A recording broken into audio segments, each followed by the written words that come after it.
పేరు? నా పేరు లింగాల జగదీష్, కొంగరకలాని, ఇబ్రాహీంపట్నం మండలం, రంగారెడ్డి డిస్ట్రిక్ట్. ఏంటి మీ సమస్య ఏంటి? ఒక దళిత రైతునన్నా నేను. దళిత రైతుని గత 70-80 ఏళ్ల నుంచి ఇందిరమ్మ ఇచ్చిన పొలం మాది.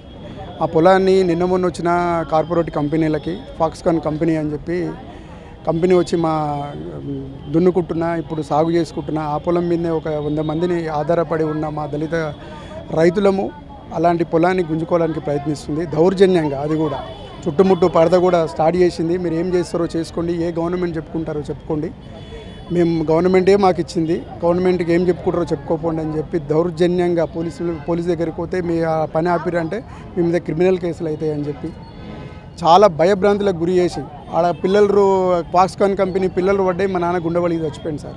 70 ఏళ్ల నుంచి ఈ మట్టిలోనే బతికినా, అయ్యో నా భూమి గుంజుకుంటారా అని చెప్పి ఇట్లనే పట్టుకొని చనిపోయినాడు మా నాన్న. ఇప్పుడు కూడా మా కుటుంబ పరిస్థితి మొత్తం అదే. ఇప్పుడు ఆ భూమి కూడా లేకుంటే మేము ఆ ఆధారం లేదు, ఏమీ లేదు, ఆ భూమి గుంజుకుందామని చూస్తుంది. పచ్చని పంట వండే పొలం. ఈ రైతే దేశానికి వెన్నుముక అని చెప్పుకుంటారు, కానీ ప్రజెంట్ జరిగేది ఏం లేదు సార్.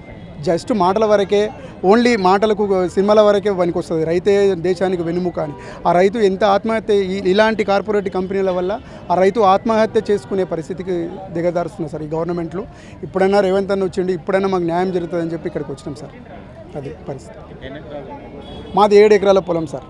7 ఎకరాల పొలము. ఆ గవర్నమెంట్లో మొత్తం ఆ గవర్నమెంట్ ఆక్యుపై చేసిన పొలం 300 సర్వే నెంబర్లో 400 ఎకరాలు. మొత్తం 400 ఎకరాలలో బీసీ కులస్తులకు గుడి కట్టుకుంటుంటే 2 ఎకరాలు, బీరప్ప గుడి కట్టుకుంటుంటే 2 ఎకరాలు, మల్లన్న గుడి కట్టుకుంటుంటే 2 ఎకరాలు, ఏంది క్రికెట్ గ్రౌండ్కి 5 ఎకరాలు. ఈ రకంగా ఏది ఫాక్స్కాన్ కంపెనీ, యాపిల్ కంపెనీ అని చెప్పి 190 ఎకరాలు. దాని పక్కనే దాని సంబంధిత ఒక చిప్స్ కంపెనీ, ఏది చిప్స్ తయారు చేసాం యాపిల్ ఫోన్కి అని చెప్తే 46 ఎకరాలు కట్టబెట్టి ఈనాడు పంట వండే పొలాన్ని మొత్తం దున్నేసి ఈనాడు అలాంటి కార్పొరేట్ కంపెనీలకు ఇట్లా దారాదత్తం చేసి మాలాంటి రైతు కడుపు కొడుతుంది, ఒక దళిత రైతు కడుపు కొడుతుంది సార్.